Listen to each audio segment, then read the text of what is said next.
आप देख रहे हैं द वर्ल्ड टुनाइट और मैं हूं आपके साथ अजीत। बुलेटिन में आज आपको दिखाएंगे खबरें ब्रिटेन के चुनाव से जुड़ी हुई। ब्रिटेन में वोटिंग शुरू होने में बस अब कुछ ही घंटे बाकी हैं और वहां की सियासी गणित से हम आपको रूबरू करवाएंगे और मिलेंगे चुनावी कंटेंडर्स से भी। लेकिन शुरुआत करते हैं दुनिया की 10 बड़ी खबरों के साथ।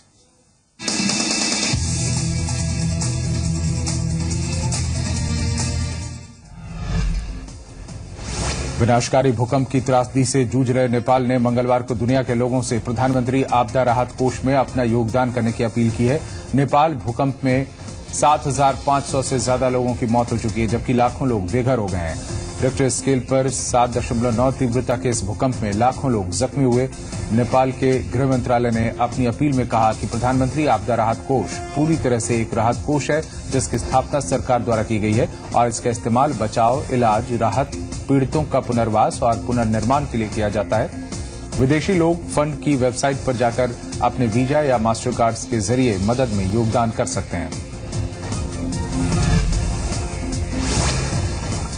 अमेरिका के टेक्सास में एक्सीडेंट के बाद लापता हुए नोएडा के पुनीत नेहरा का अब तक सुराग नहीं मिला है। पुनीत रविवार से अमेरिका के टेक्सास से गायब हैं। खबर है कि पुनीत एक राहगीर की मदद करने के लिए गाड़ी से उतरे थे। उसके बाद से उनका कोई अता पता नहीं चल पा रहा है। 43 साल के पुनीत नेहरा 2005 में अमेरिका गए थे।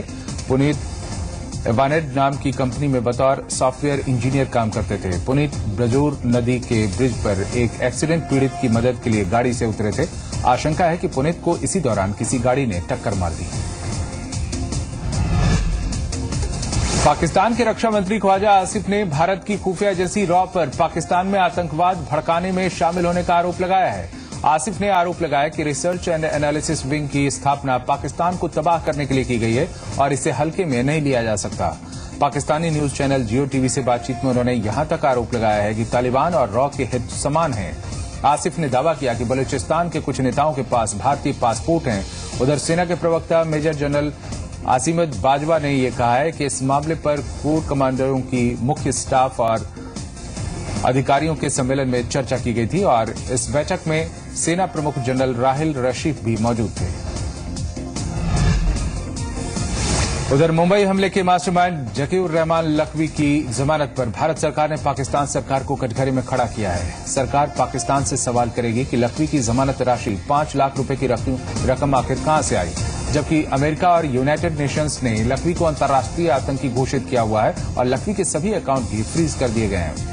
लिहाजा सरकार पाकिस्तान से सवाल करेगी कि लखवी के लिए 5 लाख की जमानत देने वाला शख्स कौन है। आपको बताएं, पिछले दिनों सरकार ने यूनाइटेड नेशंस से भी इस मामले में हस्तक्षेप के लिए कहा है, जिसे यूएन ने माना भी है। अमेरिका ने इस्लामिक स्टेट के 4 आतंकियों के बारे में सुराग देने वालों को $2 करोड़ यानी करीब 127 करोड़ रुपए इनाम देने की घोषणा की है। जिन आतंकियों पर इनाम रखा गया है उनके नाम है अब्दुल अल रहमान मुस्तफा अल कादली, अबू मोहम्मद अल अदनानी, तरखान तेउराजोविच, बतीरा शुविली और तारिक बिन अल तहर। आईएस के टेक्सास में गोलीबारी की जिम्मेदारी लेने के बाद अमेरिका ने यह घोषणा की है। अमेरिकी विदेश मंत्रालय ने सबसे ज्यादा $70 लाख का इनाम मुस्तफा अल कदली पर रखा है। अदनानी और बतीरा शुविली पर $50 लाख और तहर पर करीब $30 लाख का इनाम रखा गया है। सीरिया और यूक्रेन जैसी जगहों में हिंसा की वजह से दुनिया भर में लगभग 3 करोड़ 80 लाख लोगों को अपने ही देशों में विस्थापित होना पड़ा है। यह आंकड़ा न्यूयॉर्क, लंदन और बीजिंग की कुल आबादी के बराबर है। जिनेवा स्थित संस्था इंटरनेशनल डिस्प्लेसमेंट मॉनिटरिंग सेंटर ने एक रिपोर्ट में यह कहा है कि 1 करोड़ 10 लाख लोग पिछले साल ही विस्थापित हुए और इस हिसाब से रोजाना औसतन 30,000 लोग अपने घर छोड़ने को विवश हैं।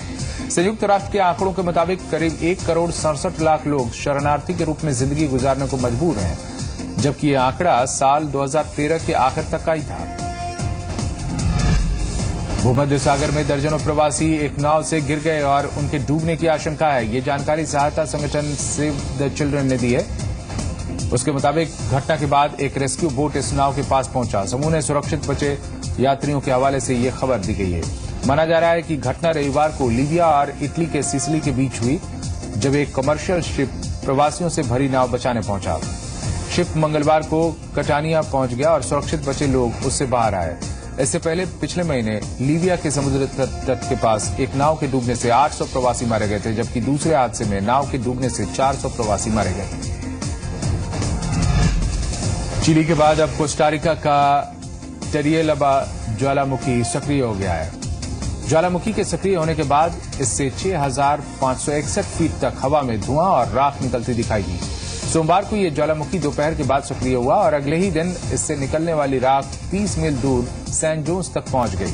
धुएं और राख के चलते कई उड़ानें रद्द की गई हैं, क्योंकि टेक ऑफ के दौरान ये इंजन को डैमेज कर सकता है। ज्वालामुखी से गहरा काला धुआं निकल रहा है, लेकिन अब तक शुक्र की बात यह है कि लावा रिश्ता नहीं दिखा है।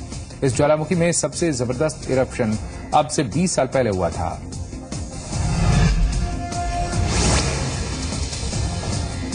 फ्रांस की सैटारिकल मैगजीन शार्ली एब्डो को न्यूयॉर्क में गाला सेरेमनी के दौरान पुरस्कृत किया गया। इस दौरान यहां जबरदस्त सुरक्षा व्यवस्था की गई थी। यह पुरस्कार शार्ली एब्डो को पैन अमेरिकन सेंटर की तरफ से दिया गया। ये आपको बताएं, शार्ली एब्डो वही पत्रिका है जिसमें पैगंबर मोहम्मद का कार्टून छापने के बाद इस्लामिक स्टेट ने इसके दफ्तर को निशाना बनाया था।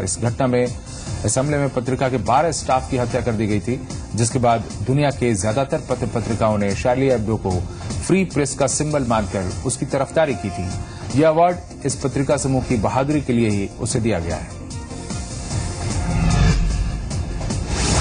Dalian Wanda group corporation limited के फाउंडर वांग जियानलिन एशिया के सबसे अमीर शख्स बन गए हैं। उन्होंने अलीबाबा के फाउंडर जैक मा और हचिसन वैम्पो के ली का शिंग को पछाड़ दिया है। ब्लूमबर्ग खबर की फ्रेश रैंकिंग के मुताबिक वांग की कुल संपत्ति 38.6 बिलियन डॉलर यानी करीब 2,40,000 करोड़ हो गई है। मंगलवार को डालियन वांडा कमर्शियल प्रॉपर्टीज के शेयर्स में 0.46% का उछाल आने की वजह से ऐसा हुआ। इस साल की शुरुआत से ही लेकर अब तक उनकी कंपनी की नेट वर्थ में 50% का इजाफा हुआ है। डालियन वांडा समूह का कारोबार रिटेल, बैंक, मीडिया आउटलेट और टूरिज्म जैसे सेक्टर्स में है।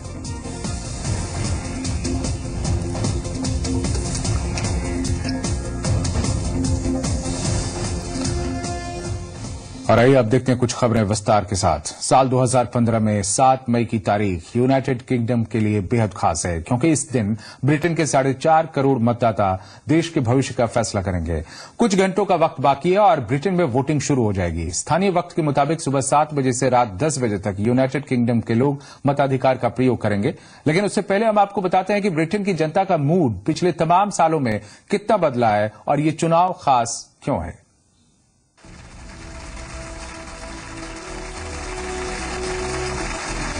ब्रिटेन में मतदान की शुरुआत होने में कुछ ही घंटे बाकी हैं और फिर यूनाइटेड किंगडम के किंग का फैसला बैलेट्स में बंद हो जाएगा। लेकिन इससे पहले कुछ घंटे राजनीतिक विश्लेषकों और कैंडिडेट्स के लिहाज से बेहद खास हैं।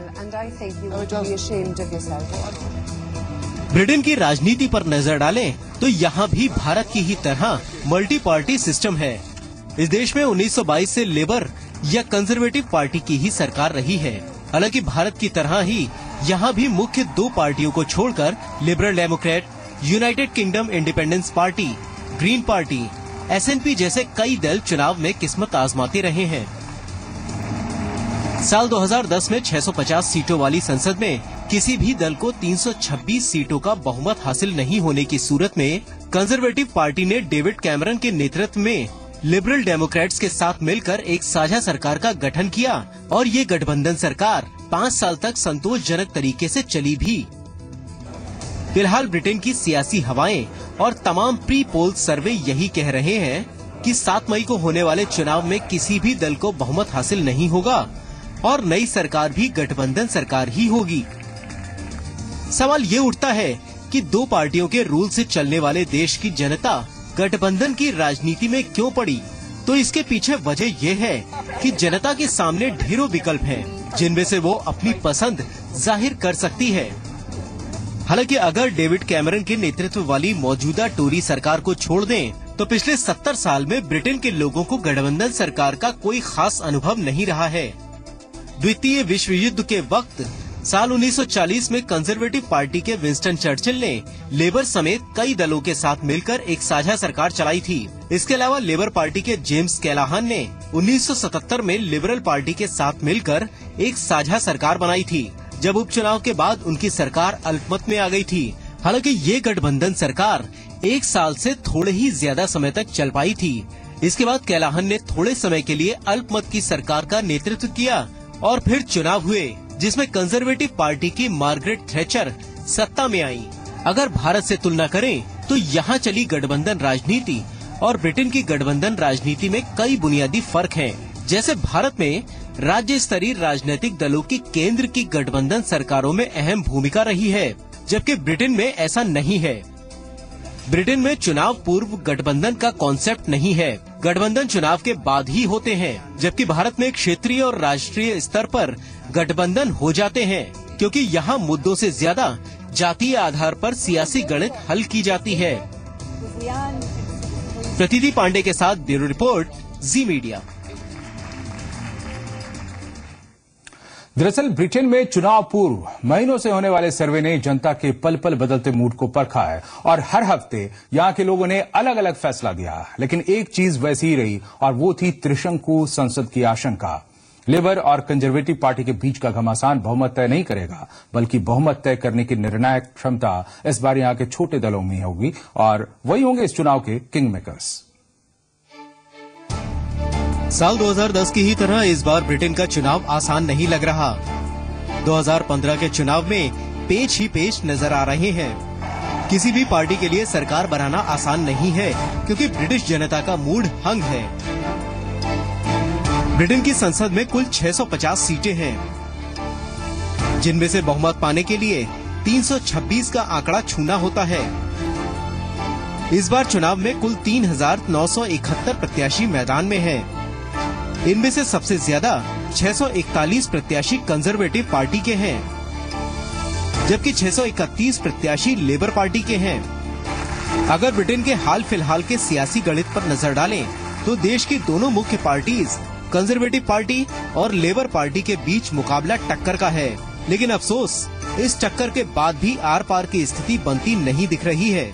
शुक्रवार को हुए अंतिम प्री पोल सर्वे के मुताबिक लेबर पार्टी 1% बढ़कर 35% सीटों पर नजर आ रही है, जबकि कंजर्वेटिव पार्टी पिछले प्री पोल सर्वे की ही तरह 32% पर है। गुरुवार को हुए सर्वे में कंजर्वेटिव पार्टी को 4 पॉइंट से ऊपर बताया गया था, जो शुक्रवार को कम हो गया। ऐसे हालात में भूमिका छोटे दलों की बढ़ जाती है, जो इस चुनाव में किंग मेकर साबित होने वाले हैं। फिलहाल लेबर और SNP यानी स्कॉटिश नेशनल पार्टी में सियासी गणित चल रही है। दरअसल दोनों ही पार्टियां वोटर्स के पास जाकर गठबंधन सरकार की बात नहीं कहती, लेकिन कई पब्लिक डिबेट्स में ये संकेत मिल चुका है कि ये दोनों एक पाले में जा सकती हैं। स्कॉटिश नेशनल पार्टी स्कॉटलैंड के रेफरेंडम के दौरान काफी लोकप्रियता हासिल कर चुकी है और अब उम्मीद की जा रही है कि स्कॉटलैंड की 59 में से 40 सीटें इन्हीं के खाते में जाने वाली हैं। उधर कंजर्वेटिव पार्टी का कहना है कि अगर गठबंधन हुआ तो लेबर देश को दिवालिया कर देंगे और SNP इसे बांट देगी। दूसरी पार्टी जो किंग मेकर बनने की चाह में है, वो वेल्श पार्टी प्लेड कमरी है, जो वेल्श की आजादी को अपना मुद्दा मानती है। उसे भी उम्मीद है कि हंग पार्लियामेंट में उसकी 3 से 4 सीटें काम आ सकती हैं। डेमोक्रेट्स यूनियनिस्ट पार्टी भी तकरीबन 9 सीटों की उम्मीद कर रही है और ये 9 सीटें वो किंग मेकिंग में इस्तेमाल करेगी। त्रिशंकु संसद किसी भी लोकतांत्रिक देश के लिए कभी भी बहुत अच्छी नहीं हो सकती, क्योंकि यहाँ सरकार पर लगाम लगे रहने की अच्छाई भले हो, लेकिन छोटी पार्टियों के तानाशाही रवैये और उनके स्वार्थों के आगे झुकना भी मजबूरी बनी रहती है। प्रतिनिधि पांडे के साथ ब्यूरो रिपोर्ट, जी मीडिया।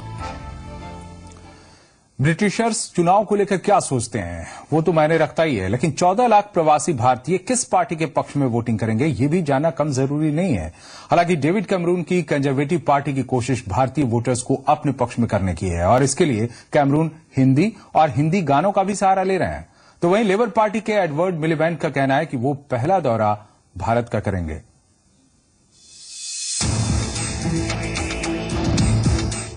चुनाव में वोटर्स को रिझाना हर पार्टी का मकसद होता है और ब्रिटेन में भी उम्मीदवार ऐसा ही कर रहे हैं।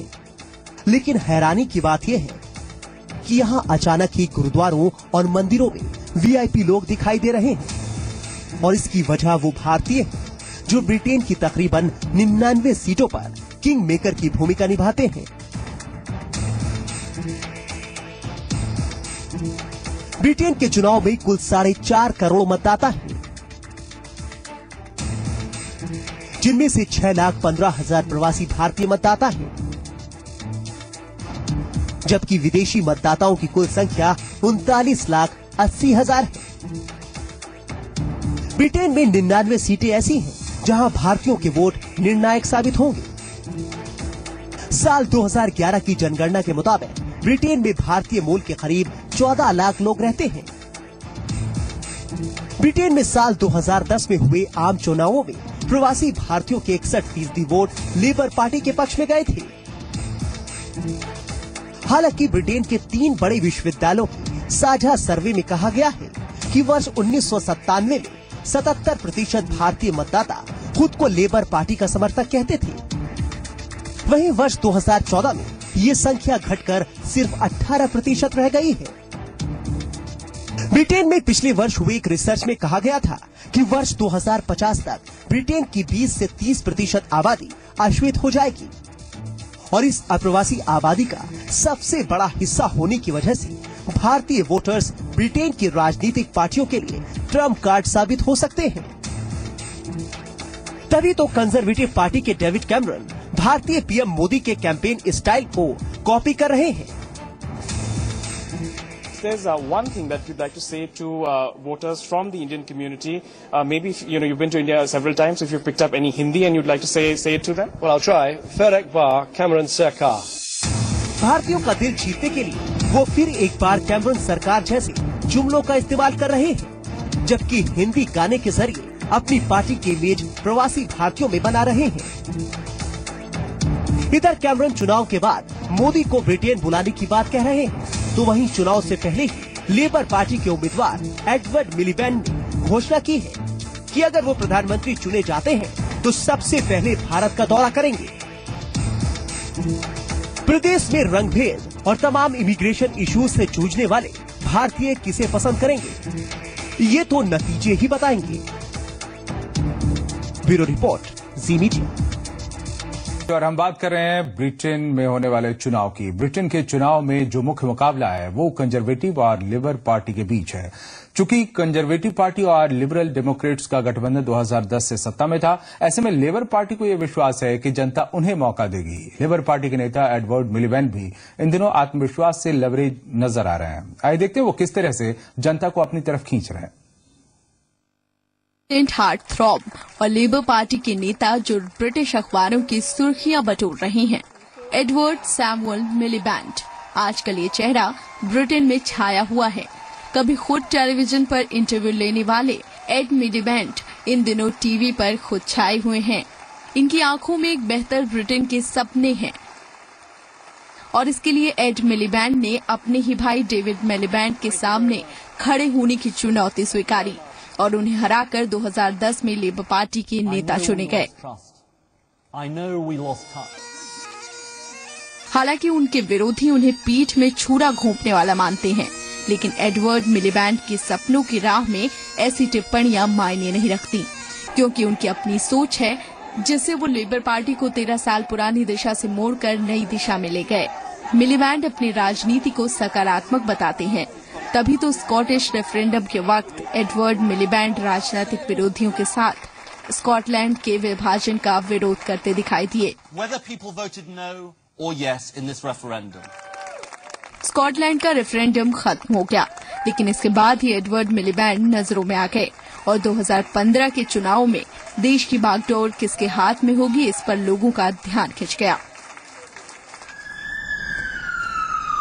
मिलीबैंड ने अपने कैंपेन का की फीचर नेशनल हेल्थ सर्विस को बनाया और जल्द ही पोल्स कहने लगे कि सेंटर लेफ्ट लेबर पर लोगों का विश्वास सेंटर राइट कंजर्वेटिव से कहीं ज्यादा है। एड मिलीबैंड और डेविड मिलीबैंड ब्रिटेन की राजनीति का जाना माना चेहरा है।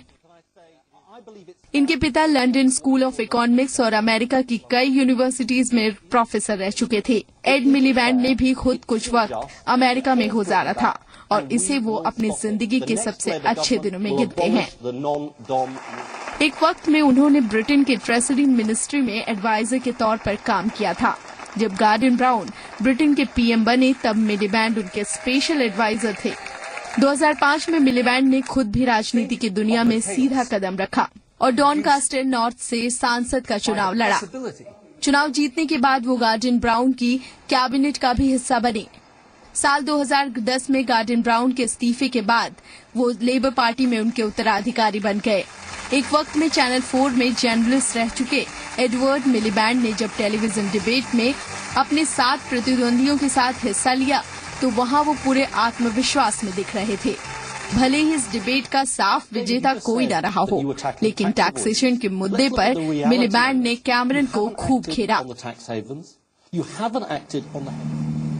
मिलीबैंड के प्रपोजल्स में हाई वैल्यू होम्स पर टैक्स, इनकम टैक्स के रेट बढ़ाना शामिल है ताकि सामान्य लोगों को राहत मिल सके और अमीरों पर टैक्स लग सके। मिलीबैंड पूरे चुनाव में tax haven, high taxation, tax relief और नेशनल हेल्थ सर्विस के मुद्दे को लेकर जनता के सामने गए। We are committed to renewing Trident. We are committed to continuous at-sea deterrent. हालांकि लेबर और कंजर्वेटिव पार्टीज ब्रिटेन की पीढ़ियों से चली आ रही रूलिंग पार्टीज हैं, लेकिन चुनाव में 5 पार्टीज होती हैं, जिनका रोल चुनाव के बाद गठबंधन तक ही सीमित रहता है। ऐसे में मिलीबैंड के लिए अब राह थोड़ी आसान दिख रही है। Bureau report, C media. आपने जाना मिलीबैंड के बारे में और अब आपको बताते हैं 2010 से अब तक ब्रिटेन की सत्ता संभालने वाले डेविड कैमरन के बारे में। अमेरिका से खासी दोस्ती रखने वाले डेविड कैमरन ने मंदी के बाद लचर अर्थव्यवस्था से जूझ रहे ब्रिटेन की सत्ता संभाली थी। गठबंधन सरकार ने उनके हाथ रोक रखे थे, फिर भी 5 सालों में कुछ पॉजिटिव तो कुछ नेगेटिव खबरों के साथ वो छाए रहे। तो चलिए जानते हैं कंजर्वेटिव पार्टी के इस लीडर के बारे में जो अगर जीते तो दोबारा ब्रिटेन के पीएम होंगे।